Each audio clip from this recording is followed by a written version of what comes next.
asalaamaaleykum mbokk internet yi seen football TV nuyu naa leen bu baax ziar leen di am mbégte saa su ne defal leen vidéo je pense que mbokk yi gis ngeen ne Sénégal dafa war a dalal kii di Soudan pas dalal sax laay wax parce que ñoo ngi joué temps moo tax mën a dalal parce que xam ngeen ne Sénégal fii ba demi-finale fii la ko war a joué temps si toutefois dem nañu ba demi-finale loolu la ñuy ñaan en tout cas suñu yoon moom wax dëgg fa yàlla équipe bi fa nekk war nañu si mën a génn wax dëgg fa yàlla jusqu'en demi-finale après ñu débat parce que beneen match bi xam ngeen ne c'est Tunisie Mali et franchement vu la qualité de tes joueurs war nga mën a génn si Soudan mais Soudan match bu piégé la tey jii boo jëloon 99% des Sénégalais pour ñoom dañu war a ñëw rek faxas Soudan dem yàlla su ko Soudan am dugal benn bii da nga benn bii dugal contre son camp la ba pare ñu xam Soudan bu baax a baax day ak moom match nul après dayaat ak moom ñu gagné ko 2-0 mu nekkoon match bu difficile boo xamante ne saa waa Soudan boo xool bi ñu joué match stade Me Abdoulaye Wade ñoo def seen bloc ba taxaw di ñu xaar xam naa ne match bi itam noonu la ñuy def jëm ñu yóbbu sëri mais match bi ku ko yombal Sénégalais yi ku ko yombal Pape Thiaw ku ko yombal joueurs yi yaa rey joueurs bu leen ko yombalal nañ leen wax ne chaque match final lii final la considère 8e de finale donc c'est mooy sa premier final bi nga xamante ne moom ngay joué bu ñu ñàkkal suñu final bi c'est un final très important pour les Lions donc match bi ku ko yombal Pape Thiaw yaa ko rey laa wax c'est un match dangereux man genre match yi laa gën a ragal sax Sénégal RD Congo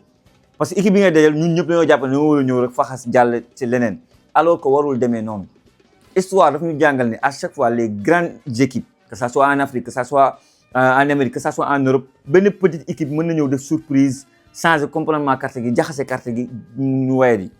la fois dernière 8e de finale la ñu toogoon mais c'était la Côte d'Ivoire opposition bi du benn mais vu la qualité de nos joueurs wax nañ ci mën a génn moo tax la question mooy bii nii prochain match comment on doit jouer avec les 4 éléments 4-2-3-1 avec 4 éléments offensifs wala dañu war a jouer 4-3-3 andiwaat Habib Diarra teg 3 attaquants loolu question la pour yéen ci commentaire je pense que di ngeen ci am benn idée précise de nan la ñu war a jouer maintenant pour man lu tax Soudan ñu war ko jàng xam ko bu baax dañu jouer ak moom 2 matchs suñu joueurs yi xam Soudan bu baax xam leurs atouts et leurs faiblesses leurs atouts nan lañ ko xamee xam ngeen ne ñun dañu am ay vidéos xam ngeen ne staff bu Pape Thiaw c'est renforcé on a des joueurs fins ay joueurs yu xamante ne li ñu jooy bi passé en 8e de finale naxar ne leen ba si kanamu yàlla man xam naa loolu Lamine Camara dafa jooy téye nañ Kouyaté dafa mujj a téye yëkkati jooy yu métti la doon jooy on dirait dëj la amoon maanaam souvent bu ñuy classe joueur dama naa ñun bëgg nañu supporter bëgg nañu métti nañu bu defet amee mais mënuñu bëgg ba joueur bi ñu gën a bëgg joueur mën tane yow supporter di nga bëgg Sénégal mu jaral la lu ne jaral la bañ a ndékki jaral la bañ a reer mais loo ko bëgg kii di football gënoo ko bëgg parce que kii di football moom bu gagné donte ñun ñëpp ñoo gagné ñun Sénégal 200 ans après kii gagné la ñuy bind Lamine Camara Iliman Ndiaye Sadio Mané nangam kooku mënuñu ko gën a bëgg match bi mais bu ñu yombalal match bi suñu bopp dans le passé dañu koy gis ci match yu bari que ça soit Ligue des Champions loolu ay jàngat la bu ñu xeeb Soudan équipe bu dans peut-être que offensivement ça peut être difficile pour ñoom mais ñun on va mettre man à la place de Pape je mets encore mes 4 éléments offensifs maintenant nag Habib Diarra pour man moo changé carte gi Habib Diarra fekk dinaa def vidéo spéciale sur Habib Diarra dafa war a titulaire parce que le milieu de terrain yëpp xam nañ ne c'est Gana Gueye Pape Gueye Habib Diarra tu peux mettre 3 éléments offensifs Iliman Ndiaye Jackson et Sadio Mané avoir parce que man 4 éléments offensifs yi li mu si xalaat mooy dama bëgg jouer loo Ibrahima Mbaye mais avec les 3 attaquants tu es obligé de mettre Iliman Ndiaye ou Ismaïla Sarr je pense que Ismaïla Sarr peut-être sax day ñëwaat tu mets Jackson tu mets Sadio Mané donc da ngay éliminer Iliman Ndiaye da ngay éliminer Ibrahima Mbaye est-ce que dajeeg Soudan jar na toog 3 milieux de terrain je pense pas mais je pense que mën nga sax teg un milieu de terrain Gana Gueye Pape Gueye Habib Diarra Gana Gueye noppale il a enchaîné 3 matchs c'est un tournoi lañu nekk et tournoi tout le monde a besoin de temps de jeu ñëpp besoin de temps de jeu tournoi ñëpp besoin de temps de jeu donc man un milieu de terrain Habib Diarra Pape Gueye ça me dérange pas Gana Gueye mën na ko noppale un peu parce que t'as enchaîné 3 matchs 90 minutes à son âge et en quart de finale tu peux avoir un grand Gana Gueye je pense que Habib Diarra et Pape Gueye peuvent faire l'affaire Pape Gueye tu mets tes 4 éléments offensifs jarul ragal ñooñu bloc bas la ñuy def te Ibrahima Mbaye tu dois bien l'utiliser Ibrahima Mbaye tu dois bien l'utiliser donc man je vois que sur ce match là on met notre stratégie en place gis nga contre Bénin on pensait que ce sera un match facile c'est pas du tout un match facile joué nañu ba jusqu'à la 35 minutes on n'a que 3 tirs cadrés loolu c'est pas bien pour une équipe bu toll ni Sénégal équipe bu mel ni Sénégal warul am 3 tirs en première période c'était difficile kon ñu mettre en place suñu jeu et sur ce match-là dama bëgg dès les 15-20 premières minutes on met en place notre jeu notre stratégie bi nga xam ne andi nañ ko et gëm naa ne Pape Thiaw dinañ tegal dara c'est pas un entraîneur bu ragal li may wax souvent la différence entre Pape Thiaw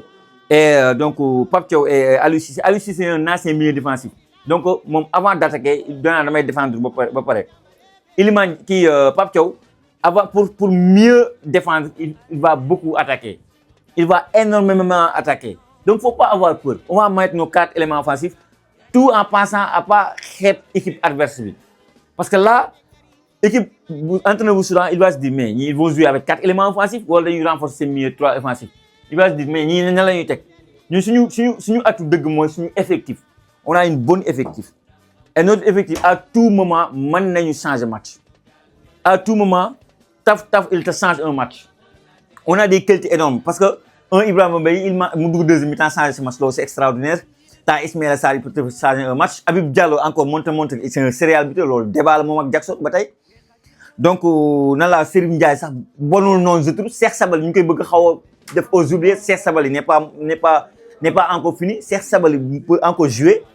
donc sur ce match là faudra faire très attention à l'équipe adverse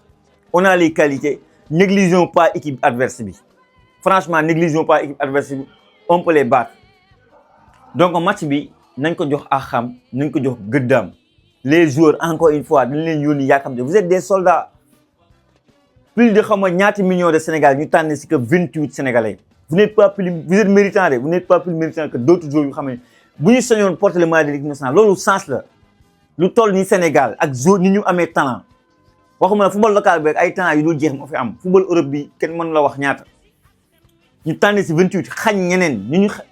kuy football waxuma la xalaatal ñi nekk si banc bi de mais xalaatal ñi xamante ne néew ñu sax si banc ñoo ñu ngi toog ay seeni club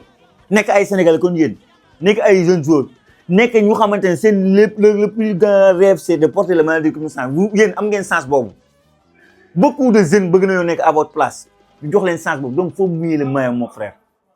faut le mouiller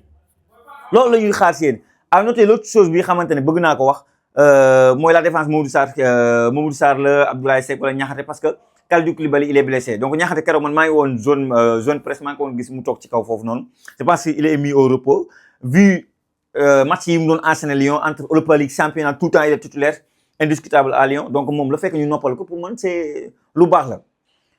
l'autre chose à dire mooy kii waay ndax Mamadou Sarr lañu tegu Abdoulaye Seck loolu dinaa si débat mais je pense que Abdoulaye Seck Niakhaté peut faire la taf quoi c'est que Soudan moo faire encore une fois et que Rouge je pense que c'est benn yoon lay compte moo tax pour cette défense là on a qu'à faire confiance à Abdoulaye Seck li nga xam ne def na match même s'il est un peu lent sur certaines actions nekk na homme du match de dugal na biyam ne parfois il est un peu lent yéex na un peu Mamadou Sarr à un moment donné sax mooy gën a xaw a tane mais bon un joueur comme Abdoulaye Seck mënul def match bi mu def après tu le mets sur le banc loolu mënoo ko mën a def donc tu dois le mettre titulaire tu es obligé de le mettre titulaire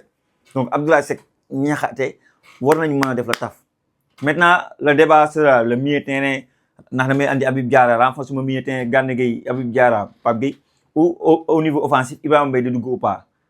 y a beaucoup de questions mais man lu mën a am je suis derrière Pape Thiaw le bilan on le fait après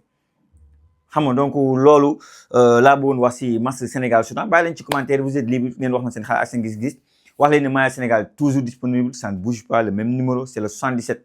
352 31 01 blouson Sénégal et tout comme xam ngeen ni ngeen ko xamee sama rakk moo yor mbir mi donc numéro bi moo noonu mën ngeen ko contacter nga nekk fii ci réew mi bitim réew yëpp mën nañ leen ko jox incha allah ngeen mën a supporter Lions yi ñu mën a jëm jëli ji ndam li incha allah le 18 final bi war nañ fa mën a teewlu war a mën a nekk la wax leen aussi ngeen dooleel ma seen plateforme yi à savoir TikTok à savoir Instagram